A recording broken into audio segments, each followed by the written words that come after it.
All right, we are live. What is going on, y'all? It is the Caveman. Man, I don't know what to say, man. That was something. There's a lot I want to talk about in this live stream. A lot I want to say. Um, that game was not what we expected or what we hoped, but we won. If a win is a win ever applied to a game, it would be this one, especially because it's the playoffs. Um, Fuck, man, a win is a win. I mean, look, there's plenty to talk about, right? And we're going to get to all of it. Yeah, that's playoff football, man. It is, and we're going to cover all the kinks in the hose that we experienced and we saw out there. Once I really get the live stream going, but my God, that was not in the slightest bit what anybody really expected to be perfectly honest. Go Bills, go Ravens. Damn right, Ethan. That was rather play the Jags than the Bengals. Absolutely, man. I would rather the Chiefs have played the Chargers than the Jags, but it is what it is. Like I said, guys, we can breathe together. We're going to leave our comments, leave our thoughts. We're going to share all of our thoughts, all of our feelings about this game. We aged 10 years today. That's an understatement. Bill's lucky Tua wasn't playing. Yeah, we're gonna cover all this stuff. That was an agonizing win. That was a painful, heart-stopping, just take your breath, put you on the edge of your seat type of game for no reason, to be frank. But there's a lot I want to cover, man. And, we're going to start right off the top with what I thought was one of the biggest problems, and I think what encompasses the entire game today. It looked like we were out of whack. After we went up 17-0, kind of took our foot off the gas. From top to bottom, from coaching staff all the way down to the special teams unit, we were out of whack, man, out of sync, not thinking, playing with our heads up our ass. And it really revealed that when I realized that was really just the whole team, it was starting from the coach all the way down to the bottom. When Sean McDermott was calling these timeouts unnecessarily, just completely out of nowhere, right? Oh, man, it's a little bit of a big banner. The coaching staff, David, man, just discovered you a while back. You're underrated, my guy. I love your short content and one of the few Bills creators on YouTube. Thank you, David. I appreciate that a lot. Thank you for popping in. We have a lot to talk about. I know people are probably watching the Dolphins game right now, or the Vikings game, but we got some Bills to talk about. David, you just made my day, man. I really appreciate it. This was way too close. Yeah. I mean, get it out, guys. If you're in here, let it out. Let out the thoughts, let out the opinions, because, I think we all could probably use a brown paper bag, whether you're driving home from the game or going home from a friend's house. I think we all can use a bag after that one. But, yeah, like I was saying, it felt like, from top to bottom, we seemed out of whack.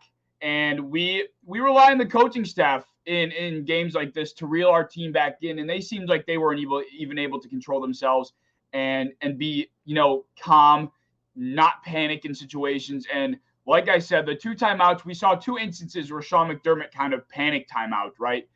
Called a panic timeout. The first one was on that run stop down in our own red zone on Jeff Wilson, and Tremaine Edmonds had a tackle for loss, which was taken back. That was the first time. The second time was obviously on that 4th and 6, I think it was. And Skylar goes and throws up the bomb. And he ended up grabbing it, of course, or it ended up being overthrown, but Sean McDermott got the timeout off. Those were two instances that really told me that, the players aren't the only thing panicking or the only guys panicking. This is a whole team struggling to keep their cool in a complete panic, scramble mode. And, they knew they shouldn't have been in that situation. They knew everybody had their eyes on them in that stadium, and they knew their margin for error was getting smaller and smaller and smaller. And they were having a hard time containing themselves. We're gonna need some therapy, man. We're gonna try our best to work through this together. Almost had to turn the game off. I thought we were throwing the game away. Yeah, at points I was really like, wow, man. When I tell you I try to remain, I'm one of the most, in terms of my own head at least, I feel like I'm one of the most level-headed people when it comes to watching a Bills game. I don't watch, I watch as a Bills fan, of course, but I feel like Bills fans watch, the highs get them too highs and lows get them too lows. I'm not speaking for everybody, but that's something I noticed. And I try to stay very level-headed on an even ground. And even at points, I was like, I don't really scream, during games. I kind of just put my head down and rub my forehead. But I mean, I was screaming at points, man, and I was just like, what is happening? The mental errors were stacking up. Drive after drive, defensive drive, offensive drive, special teams, all three units collectively were screwing up multiple times.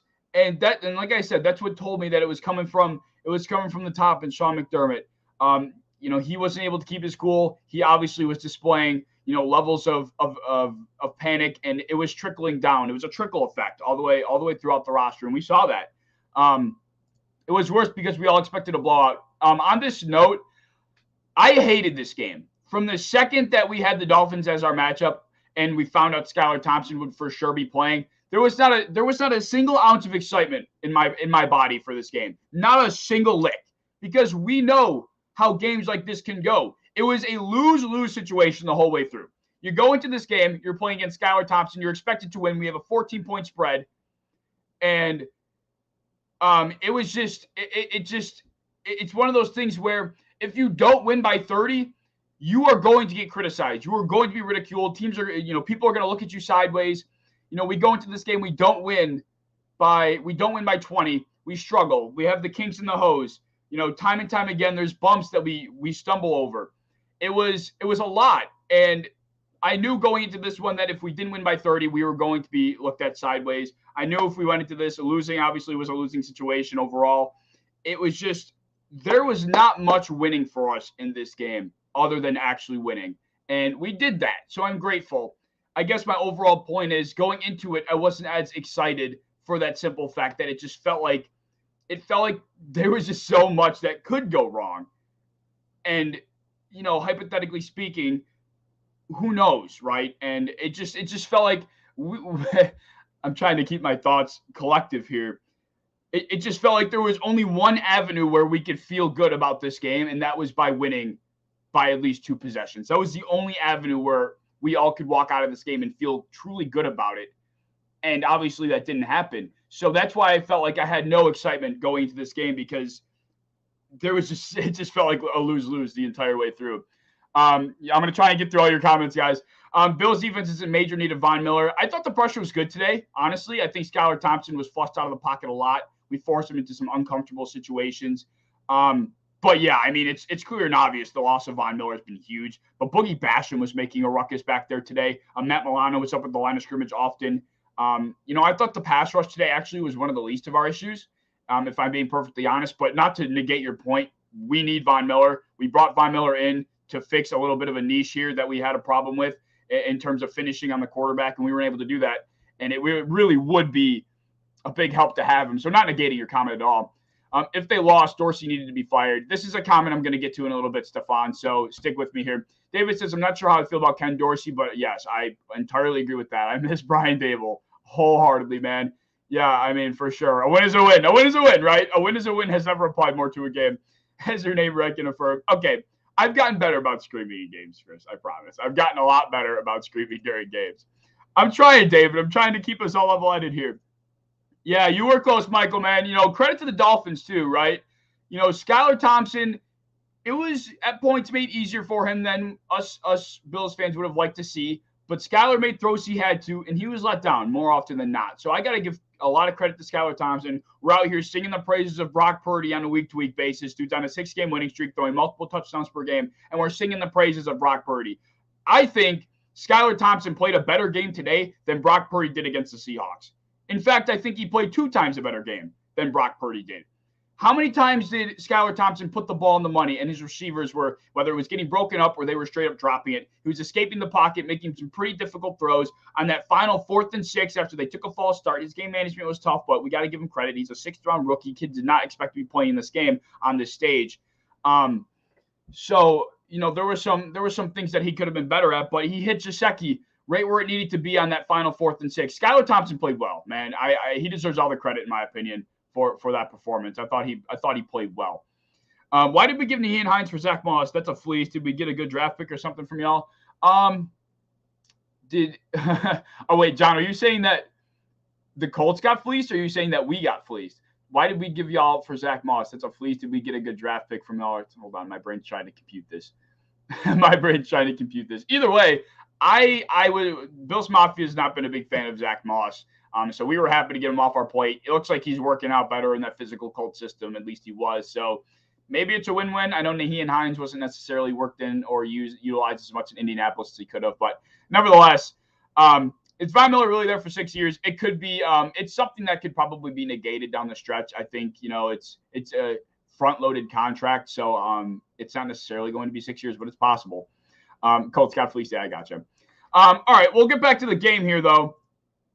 Going back to the game in general, the coaching staff was out of whack. Sean McDermott called two poor timeouts in big spots that were ultimately resulting in positive plays for our defense. So that was the moment where I figured out, like, hey, this whole team is freaking out, right? As the Giants go 14-7, good for them.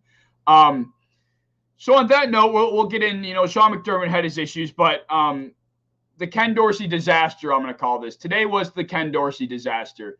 No way you can put it. You cannot find a way to work this game into any other narrative. You can't push any other agenda outside of Ken Dorsey was a disaster.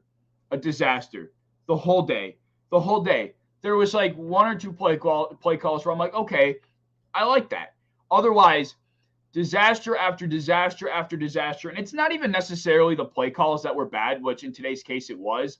It's Ken Dorsey's inability to realize when his players, specifically Josh Allen, are floundering. His inability to realize, hey, look, Josh is struggling in this regard. Let's do something else to try and build his confidence back up. Let's do something else, get the Josh in his hands, get the ball in Josh's hands to get his confidence back, to move the ball, to get this offense flowing again. Ken Dorsey has a very tough time, figuring out when those situations are arising and when to implement a different type of way to move the ball. I mean, we were bashing our skulls against a brick wall today with the vertical routes, man. Down the field. Khalil Shakir down the field. Gabe Davis down the field. Stephon Diggs down the field. It didn't matter who you were. You were running. You're running sprints. It was like they were running sprints. It's like they got punished in practice. It's like you got your ass kicked last week. They showed up to practice today, and Ken Dorsey's having to run sprints. That's what today was. And even in the instances that there were checkdowns for Josh Allen to take, he wasn't taking them. So not only is this on Ken Dorsey, it's on Josh Allen too. There were so many different opportunities where I was like, Diggs is open immediately. He was open on a zig. He'd be open on a hitch. He'd be open on a curl, a slant. He's not taking it. He wants it. It was a combination of vertical play calling and Josh Allen hero ball that combined into this just ridiculous Madden like type of play style. It was almost as if I feel like I was watching a literal Madden game, like a 13-year-old that just hopped on Madden, got on with the Bills and said, hey, I'm running Hail Mary. I mean, that's literally how it felt. I felt like I was watching a 13-year-old play Madden and throw a Hail Mary every play because he knows Josh Allen has a big arm and can throw it far. That's what I felt like I was watching. There was just no creativity, no flow change in the play calling, no ability on Ken Dorsey's part to realize Josh is having a tough time decision-making, tough time making throws, just none at all, no awareness, and that's terrifying. I've been saying this week by week. Ken Dorsey struggles to identify issues with Josh Allen, and he struggles to find a solution as to how to get him back in rhythm. And that's the biggest difference between Ken Dorsey and Brian Daboll. Not the play calling specifically, but it's when to reel Josh Allen back in. They say with Patrick Mahomes, I've read multiple articles, seen multiple videos, Patrick Mahomes finds himself in similar situations where he's scrambling, he's not exactly hitting throws that he typically does, and his decision-making is kind of, iffy. But that's when Andy Reid steps in and he calls specific plays. He identifies specific ways for Mahomes to move the ball, to build his confidence back up, ways that will get Mahomes in better, more comfortable situations for him so that he can build that confidence back. Ken Dorsey doesn't do that for Josh Allen. Brian Daboll used to. Ken Dorsey doesn't. Today, the way things were going, eventually at the end of the second quarter, going into the third quarter, because that seems to be our dead spot all the time, there seems to be dead air with this team. Ever since last season, too, there's dead air. Between halfway through the second quarter and like near the end of the third quarter, we play abysmally, specifically offensively in that time frame. And it has a lot to do with Josh Allen more often than not. But on that note, we need our coaches to be coaches. That's why they're there, to identify these kinds of things. There should have been so many different opportunities where Josh Allen took that snap and fucking sprinted and ran. Tuck that ball. Don't even fucking pump fake it. Don't even look upfield. Take that ball and run, you beast. I know they were switching spies around. I know they had fast guys on Josh. But when has there ever been an instance where Josh Allen's given a shit about a quarterback spy? There hasn't. He beats a quarterback spy 9 times out of 10. The only time I've seen Josh Allen get tackled by a quarterback spy is when that spy has the angle. There have been multiple different instances in that game. There were multiple instances in that game where Josh Allen easily could have tucked and ran that ball. But one, he didn't. Whether that was his decision or not, I guess is up to your discretion. But two, it wasn't being called. Brian Dable, we'll go back to the Chiefs divisional game, right? We knew what our best play was. It was Josh Allen quarterback sweep. That play, I made a whole ass video, a whole 10-minute video on the quarterback sweep with Josh Allen and how it's the best fucking play in the entire league. Forget the team. It's the best damn play we have. It's the best damn play in anybody's playbook in this entire league. Next to the Travis Kelce, Patrick Mahomes shovel pass on the goal line, 100,000% the best play. If you need 4 yards, you go get that 4 yards with the quarterback sweep with Josh Allen. You need 6 yards. You need a first down. You use the quarterback sweep. Use Josh Allen's legs. Ken Dorsey refuses every single instance he gets to use his legs. I don't know why he tries to get away from it so much. I don't know why he's so against it, but he's stubborn. He's stubborn. His play calling's fine most of the time. Ken Dorsey's biggest issue is identifying when Josh Allen is going off the rails and doing what he can to fix it. He doesn't do it. And it pisses me off. It pisses me off. We saw one quarterback design run today. One. And it was the quarterback draw on that 3rd and 9. It was probably the biggest third down pickup we had all game. And then we eventually ended up scoring, if I'm not mistaken. Sick. It's sickening, man. Do you know how easy of a job you have it as the offensive coordinator for Josh Allen? Like, with all due respect, Ken Dorsey, you have one of the easiest jobs ever.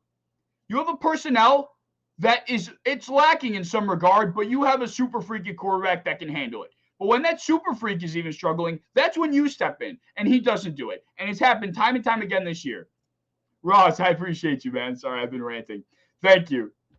I do my best, man. I appreciate it a lot, dude. Thank you for popping in. Gabe Davis played amazing. McDermott freaked us. Fans made a difference on the last drive. I'm sure for sure. The fans, I mean, that place was rocking, dude. That place was rocking. Absolutely. And, near the end, they should have been. You got to step up. You need the fan base in the stadium to really make it loud, to make Skylar's life that more stressful. And they were successful. But yeah, I mean, that's just what it comes down to, and where I feel like the biggest problems are. Of course, calling Hail Mary every play is not ideal, but the fact that we are not seeing quarterback runs is concerning. It's our best play. It's the best play in the league. Use it when we need to use it. I mean, at this point, I thought Ken Dorsey was kind of holding the quarterback design runs and that side of the playbook in the back of his pocket for like emergency type scenarios. But there have been many emergency type scenarios, not only today, but just in general, where we didn't see it. So I don't know what he's waiting for at this point. I think he's just being stubborn. I think Ken Dorsey thinks he's an ultra freak genius and he doesn't need to use it. I don't know what he thinks, but he needs to figure it out. We need to instill a short passing game like we saw against the Rams in week 1, like we saw in week 2, week 3, week 4. Those first 4 weeks were the best 4 weeks of offense we have seen from this team. Ever since then, it's been spotty, inconsistent. We need to go back to what we saw those first 4 weeks.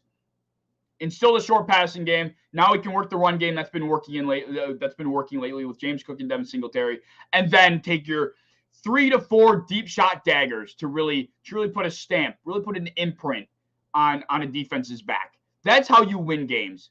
Establishing the ground game, working in the short passing game, and then take your deep shots when the timing is right. And Ken Dorsey did a great job of that throughout the first 4 weeks. We had 2 to 3 deep shots, maybe 4 deep shots per game in those first 4 weeks, but those deep shots hit, and they hit hard. They were daggers in the defense of the teams we were playing against. Now, fuck it. Chuck it. Who cares? We're not going to throw it short. Josh's not taking a check down. Who cares about check downs? Who cares about 4-yard gains? I want 30 plus every time. That's what it's come down to. We need to revert. We need to reset the clocks. Go back to week 4, week 3, week 2, week 1. That's what we need to return to. That offensive scheme, because that's really when we gained the leading Super Bowl favorite title, in my opinion. That was when I thought we earned it. Ever since then, it's just not felt the same. David says, what would you think of Frank Reich becoming offensive coordinator? Or if not him, who else would be better suited? Darnell Dorsey. This is the other thing. As much as I sit here bitch about Dorsey, I'm not too keen on the idea of change yet. Ken Dorsey can learn. He's young. So the idea of bringing in somebody that's entirely new kind of scares me because I have no idea. We might have somebody come in that entirely changes the landscape of the way this offense operates. And Ken Dorsey hasn't done that. And I don't want somebody to come in and think they know what's best for us, which would be keeping the ball out of Josh Allen's hands. And credit to Ken Dorsey, he doesn't do that. The ball is in Josh Allen's hands more often than not, and that's what's best for our offense. I don't want somebody to come in here and try to screw that up.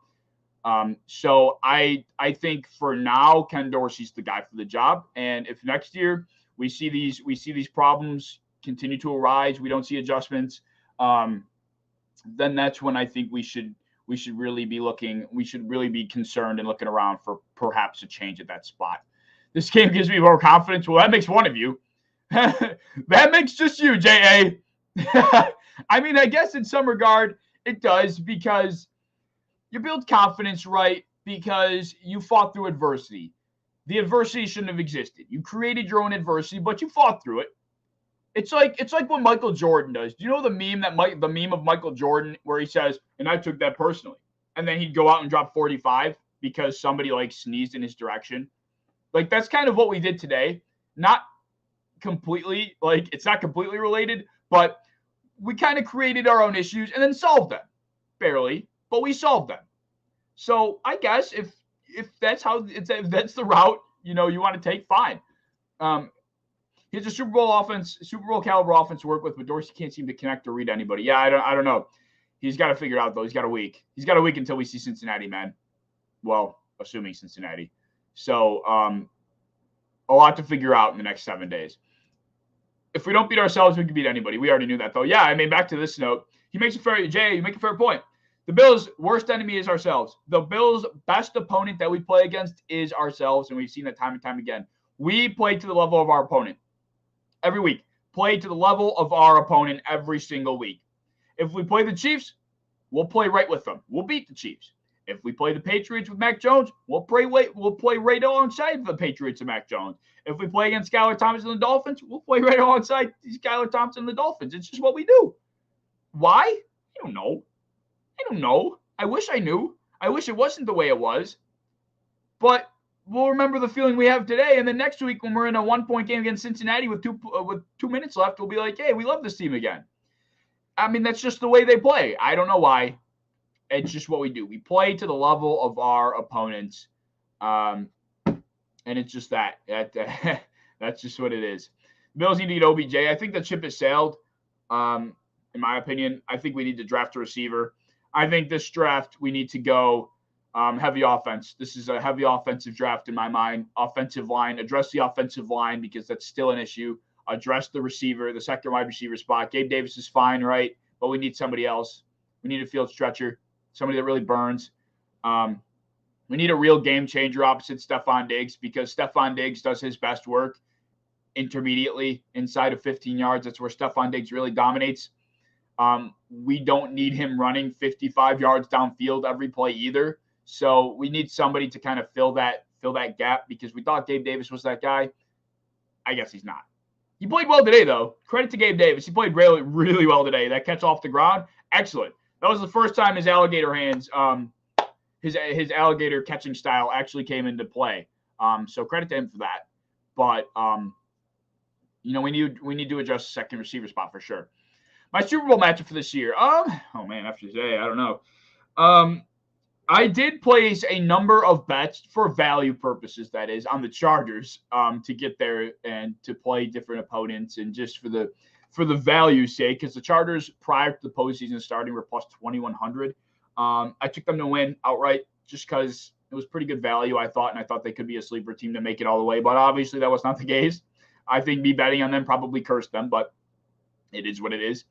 But I guess to answer your question, I would say Philadelphia out of the NFC, and I'm gonna go with, man, I'm gonna say the Bills just because I am a homer. And I just can't I can't sit here and say that my prediction's someone else yet, even after today. I don't want to do that. I don't want to do that just yet. I feel like that's wrong. Whether it is or not, I guess is up to your discretion, but I feel like it's wrong. We basically gave the Dolphins field position in points 2 quarters, and we were still up by 10. Yeah, I mean, you're right. You're right.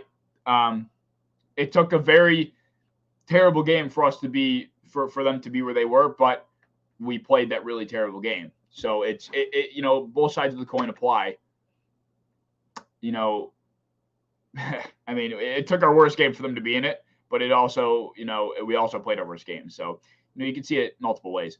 I agree. Every single game, it seems like the Bills are in their own head. Unlike the first couple of weeks or last year when we knew we were better and we would show. Yeah, we did. We played with confidence through spurts. There are drives where, you know, Josh Allen's going to walk on the field and be on the money every drive or every throw. Singletary's going to pick up 4 to 6 yards per carry. James Cook's going to pop one for 15 when he comes in as the change of pace guy. There are just drives where you know that's going to happen. But there are also drives where you know we're going to go 3 and out. So it's very different. The Bills need to cut John Brown. I don't think that was on the fault. I don't think that was to fault John Brown for that interception. I think Josh made a poor decision trying to play hero ball, chuck the ball downfield. I don't know why he did that. I think John Brown's fine. You know, as far as things go right now, we don't really have many other options. We need the bodies at receiver, so might as well keep them. What's your biggest disappointment for the Bills this season? Me, it's Gabe Davis and the use of Dawson Knox. I would have 100% agreed with you prior to today, honestly. I think Dawson Knox has really come along, and I think Ken Dorsey has a lot to do with that. So credit to Ken in that regard to get him worked back in. I think Gabe Davis still definitely applies here, though. Gabe Davis has been a massive disappointment. I think it's partially due to the fact that we had our expectations a little bit too high. And could we be faulted for that? No. I mean, he had 4 touchdowns in the biggest game of our season. So, you know, I think Gabe Davis applies here. But I would say at this point, after today, the biggest disappointment of the season has been I don't want to say the play calling because I just went on that huge rant about how it's not specifically the play calling. But I mean, I guess it is. Just Ken Dorsey's inability to recognize what we're good at, and that's Josh Allen with his legs. I feel like I've been having this conversation over and over again, and it really drives me nuts. It's one of the few things that really drive me nuts. I know the defense at times struggles, and people are bashed their heads against the wall because we're getting gashed for 6 yards of carry, and we give up 3rd and longs and 4th and longs, and you know, how could the defense do that? Or, you know, Gabe dropped it, or this or that, whatever. I just think, in my opinion, the team success, it comes from the top. It comes from the top. Team success does from the head coach, the offensive coordinator, the defensive coordinator, and then it trickles down. I think our offense has been inconsistent, inefficient, and look shaky because it displays how the play caller, how the offensive coordinator is himself. I think it's a representation of Ken Dorsey is the offense we're seeing. And that can go without saying, but I would say just Ken Dorsey in general and his inability to recognize, hey, Josh is a man freak. Let him be a man freak. I guess that's the easiest way for me to put it. I like that Bees and Allen are looking more on the same page. Yeah, we had that first drive where we went 4 and out, not 4 and out, but we ended up turning the ball over on downs. He missed. Yeah, I would say he missed Beasley, but. Yeah, it didn't look like they were on the same page, but you know, we then saw them connect twice, once for a touchdown on a screen, the other on that big catch and run over the middle. The fact that we saw a Cole Beasley touchdown and a Cole Beasley we saw Cole Beasley have a touchdown and Cole Beasley run after catch today in 2023. Who would have thought? How wild is that? Cole Beasley averaged some of the least amount of yards after catch on anybody last year, and now dude's stepping in and running after the catch after we need him to. Pretty crazy. Last play wasn't a first down. Probably not. But at the same time, you can't overturn it. They shouldn't have called it a first down, but they did. And that's the result of it. So it is what it is. They played a beat-up team and almost lost. Yeah, I mean, they did. But we won. and I wouldn't say there's no Super Bowl chances because, like I was saying earlier, we play to the level of our opponents. Next week we'll go against Cincinnati, and we're not going to get killed. No way. I mean, we have a very good chance to win still. I wouldn't be shocked if the Bills were favored. That all depends on how the game against Baltimore goes. But with that being said, to say we have no Super Bowl chances is silly. We've been the Super Bowl favorite or next to the Super Bowl favorite for the entirety of the year. That's not going to change because we look shaky against the Dolphins in a playoff game. So I disagree with that. David says, will you do a video covering free agency trade soon? Also should be signed Brian Bulaga at right tackle. I definitely will when we get into swing of the offseason, but I'm probably going to do regular playoff content throughout the rest of the season. But that's definitely going to be an off-season video idea that I have in my back pocket. So for sure, David. All right, and another thing I want to touch on real quick was just, I kind of touched on it already, but Josh Allen's hero ball. As much as I want to blame Ken Dorsey, there were many instances where I see Josh take the snap, I see a guy open over the middle, I see a guy open on the sideline that's not running 45 yards downfield, and he wasn't taking it. So this is, kind of ties back into the whole Ken Dorsey needs to recognize when his quarterback is flying off the rails thing, but it also is on Josh Allen, who's a 5-year veteran at this point, to not play like a moron. So it goes hand in hand. And today I thought he played like a moron. He threw for 352 yards and 3 touchdowns and somehow played like a moron. But he did. So goes hand in hand. But how about the defense, though? Let's talk about the defense. We're doing a lot of offensive talk. The defense played today and played very well. The defense won us this game. It's not the first time. The defense has won us many games this year. The offense has struggled many different times, and the defense has come up big many different times. So credit to them. Leslie Frazier called a great game. Skylar Thompson was under duress for a majority of today's game, and I think the front seven did a great job at the line of scrimmage, stymieing the run. We would have had a long day if Jeff Wilson got going early, but he really wasn't able to. It was really up to Skylar Thompson and his arm to get the job done. But I thought the defense played exceptional. They were put on short fields many of times. Not to mention, they weren't even the side of the ball that got scored on most often. Between the fumble 6 that the Dolphins had, there was the long return, of course, which didn't go to the end zone, but it damn near did. The long return on the one pick that Josh had. There were many different instances where the defense was put on a very short field, and they either held them to a field goal or, maybe allowed points or created a turnover. That too. So masterclass performance by the defense, despite giving up 31 points. The team did. You can't ask for a better game. They really saved us a multitude of times. I think was there any instance where the Dolphins drove the field? I don't think there was. I really don't think there was. Punt, touchdown, 11 plays for, okay, so they had there was one drive that Miami had that actually went the length of the field and they scored. That was the drive that gave Miami 31 points. That was the only drive that they went the whole field, I think. Yeah, it looks like that's the case here. Yep, field goal. Oh my God, field goal us to death. But yeah, credit to the defense. I thought, like David is saying. Well, I'll answer your first question first. Do you think Josh Allen is capable of throwing for over 3,000, having 1,000 yards in a season? Absolutely. I think Josh Allen. What was Josh Allen at this year? Let's look up Josh Allen's stats real quick. I think Josh Allen was probably around 500 yards rushing this year.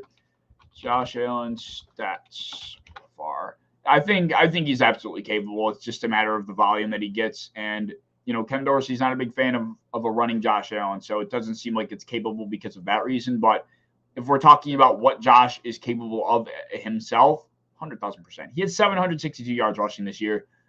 In a season in which he really didn't get the opportunity to run a lot, period. So 100,000% he can run for 1,000. And I think 3,000 at this point for a quarterback of Josh Allen's caliber is an absolute given. So, I definitely think so.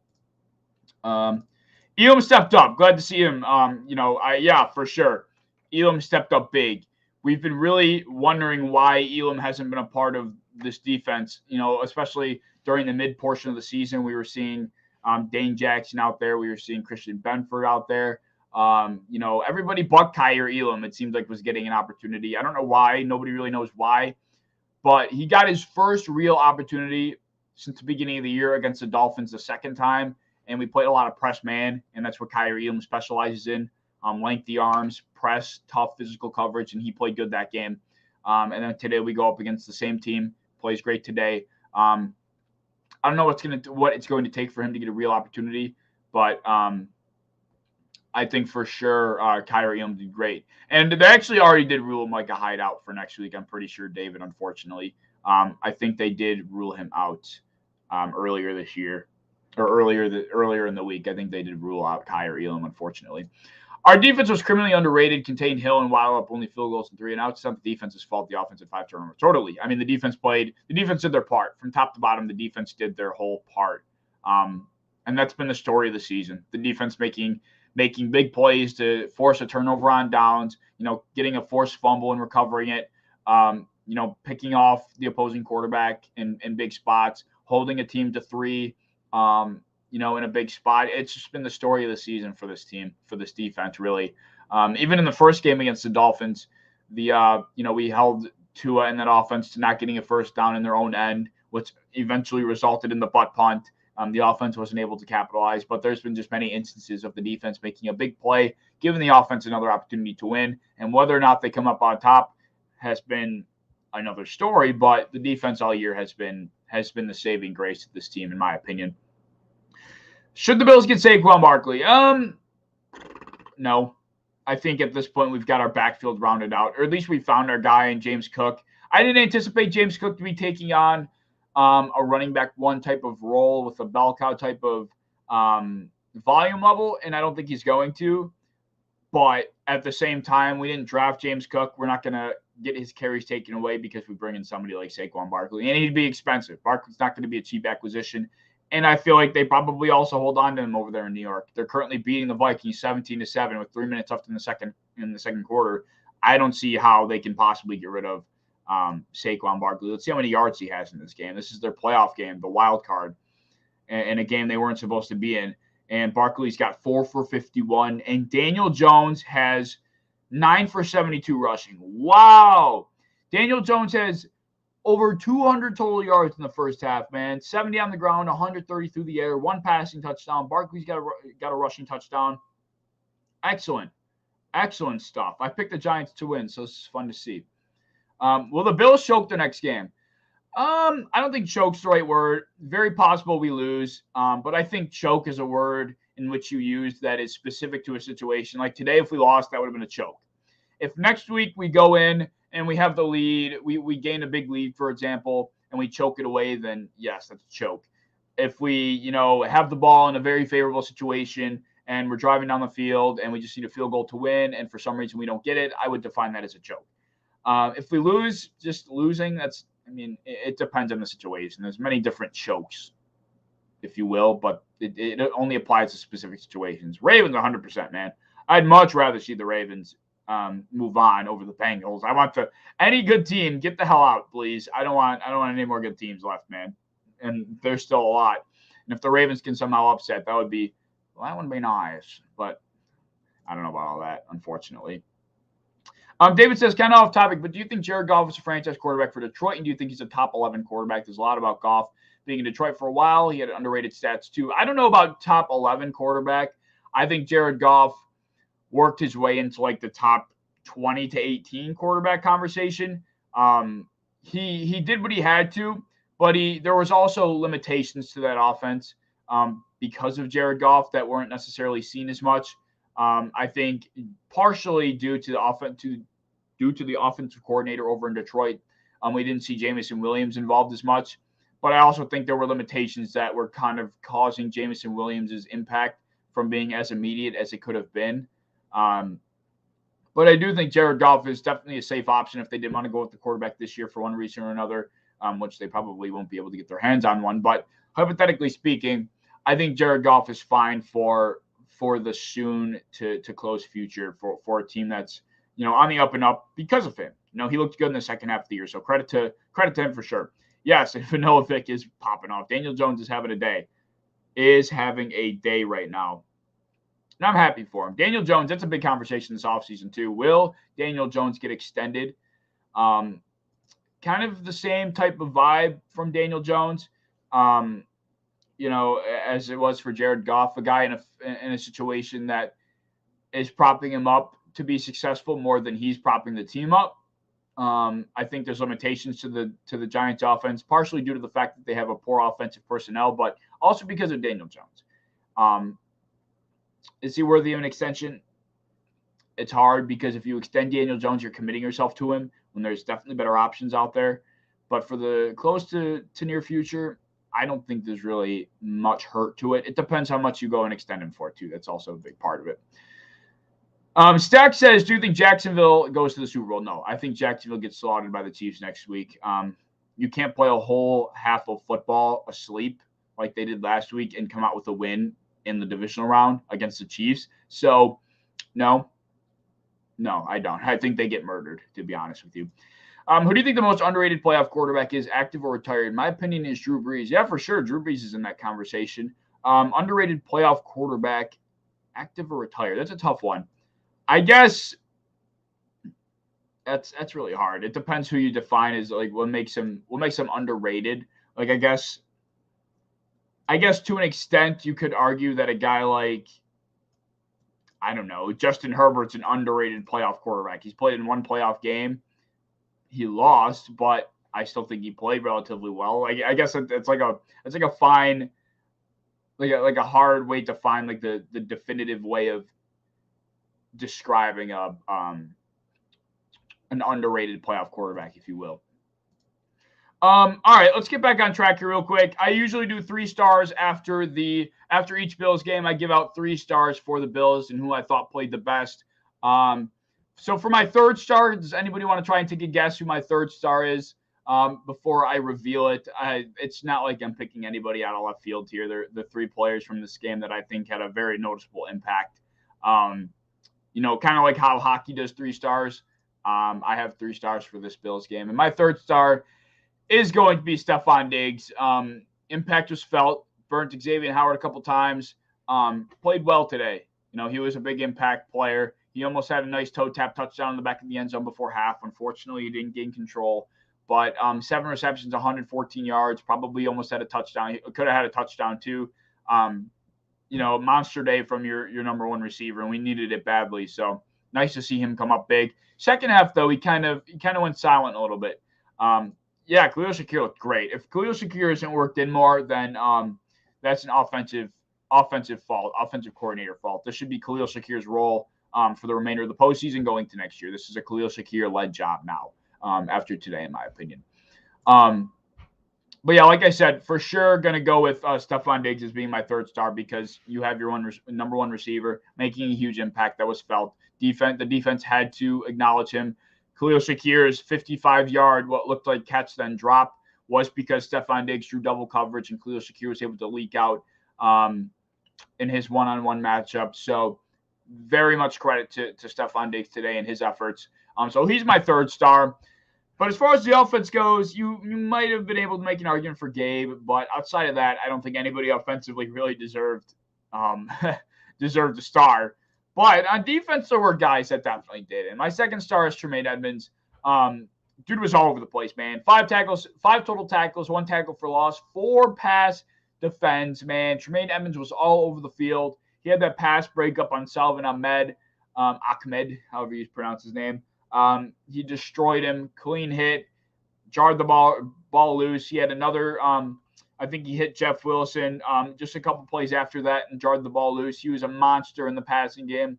Like I said, 5 total tackles. He played well today. He had that deflection when Skylar Thompson took that gut shot right up the pipe in that Tampa 2 look when Mike Gesicki seemed to have some daylight between our safeties. Tremaine Edmonds playing the middle linebacker spot was able to bail out and just get his hands on the ball and really, the slightest bit of a touch that he got on that ball screwed it up for Gesicki and went right through Mike's hands. Otherwise, if Tremaine Edmonds doesn't get his hands on that, that's a huge gain. Gesicki makes that catch. But that was all Tremaine, man. He played excellent today, and I think he deserves the 2nd star. But my 1st star from today, his play spoke for himself, man. It really did. Khalil Shakir is my 1st star. 2 total tackles, 2 pass defense, 1 interception. Locked of Tyreek Hill a couple times. This dude was really all over the – or wait, he had two – did he have 2 interceptions? He had the one did he have 2 interceptions? Am I tripping? No, he didn't. No, he didn't. He almost had another interception. But either way, Kyrie Elam, monster day, playing press man against these corners, breaking up passes against Tyreek Hill, playing sticky coverage, getting handsy, multiple huge pass breakups.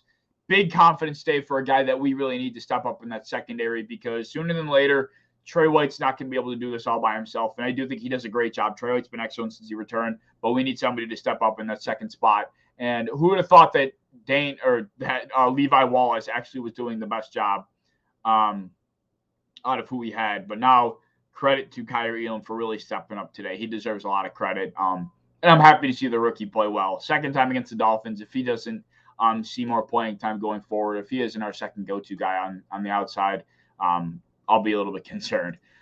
But yeah, those are my 3 stars. Like I said, 3rd star Stephon, 2nd star Tremaine, 1st star Kyrie Elam, and probably an overall star to the defense because they won us this game without question. The offense almost lost it for us. 2 sides of the extremes here. We had the defense completely win it and the offense damn near throw it away. But yeah, what a game. What a game, man. Ups and downs for sure. So do you think the Bills will lose next week? I don't know, man. I'm really indifferent. After today's game, I have a bad taste in my mouth. So, of course, everybody's immediate reaction is to say yes. But then you got to remain level-headed. You got to remain calm. And you got to realize that the Bills, like I was saying earlier, play to the level of their opponents, no matter who their opponent is. Whether their opponent's Patrick Mahomes of the Chiefs or Skylar Thompson, the Dolphins, we will play to their level. So to sit here and say they're going to lose next week because they look bad today is just a complete fallacy, and you're fooling yourself. They very well could lose, but at the same time, they're not going to get smacked. They're not going to get run over. They're not going to get steamrolled. They're going to play hard. They're going to fight, and there's a very good chance they could win. So I'm going to say right now my opinion is 50-50. It all depends on how Cincinnati looks in their wild card game because they might not get out of that scot-free either. That's a tough game. That's a tough-ass game that they got against that Ravens defense. Roquan Smith has transformed that unit into a top 5 unit. Those Ravens have been tough defensively. So he does not have a walk in the park today either. So that's something we got to keep an eye on. And who knows? The Bengals might not make it out of today, man. They might not make it out. Do you think the Tampa Bay Buccaneers will lose? No. I think the Bucs win tomorrow. I have the Bucs winning over Dallas. Tom Brady in the playoffs, hard to bet against him. Really is. Is Burrow a top 3 quarterback, and do you think he'll do the usual? Oh yeah, for sure. I'll definitely do all sorts of quarterback, wide receiver, tight end rankings. When this offseason hits, as much as the offseason sucks, it does open up a lot of content opportunities because then you can really start talking about, okay, who's the top 10 here, top 10 here, top 10 here, because you saw the whole season. You can make an educated guess and really craft a real list. So I'm definitely going to be doing all sorts of stuff like that. So yeah, I'm looking forward to that, regardless of the offseason sucking. For a good portion of it, it opens up a lot of content ideas, David. So, yeah, definitely be on the lookout for that. To answer your original question, though, I do think Burrow is probably a top 3 quarterback at this point. It's between him and Burrow at 3, or him and Herbert at 3, right? Although Herbert, unfortunately was bounced in a very not great fashion. It's not Herbert's fault. Herbert was throwing to 3 receivers that can't get separation, can't run down the field because they run 4.5 40s. And, it is what it is, man. It really is. Justin Herbert went out bad, but not his fault. Who do you think the best wide receiver in the league is right now? I'm going with Tyreek Hill still. I am. I think Tyreek Hill is a game changer like no one else. So I do think he is somebody that nobody really can compare to, which is why I feel like he's the best, in my own opinion. Right now we have the star banner up. NFL is rigged just like everything else in this world. Yesterday made me feel like it was rigged. Last night, that was wild, man. How do you blow a 27-point lead in the postseason? That's terrible. That is just straight terrible. JJ or Stephon? I got to go Justin Jefferson, right? It's kind of hard not to after what he's done this season, but Stephon's obviously right up there too. Definitely right up there.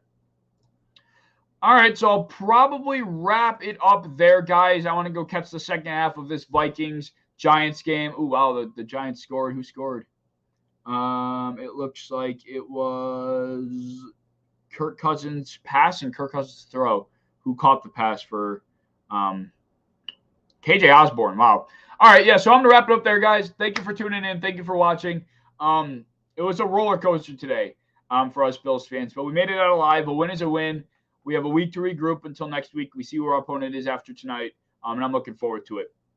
David, the Giants score is 17-14 New York. The Giants have the ball, I believe. Do the Giants have the ball? It doesn't say. Regardless, the Giants are winning 17-14. Yeah, the Giants will have the ball with about 45 seconds left in the half. And yeah, that's going to be a good finish. So I'm excited to see how it unpans. I do think the Giants will win. I picked the Giants to win this game. But yeah, thank you guys for tuning in. You guys have been awesome. David, football, Stefan, Trevor, anybody that's popped in tonight, you guys have been awesome, and I appreciate you all.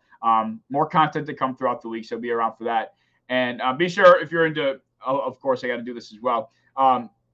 If you're into player prop betting specifically, betting on player props, go down in the description. I have been partnered with Thrive Fantasy. If you want to go down there and sign up, register, $10 to put $10 deposit, put the money down in any game, and it really helps me out. So I appreciate that. But regardless, you guys have a great night. I appreciate it, David. Go Bills.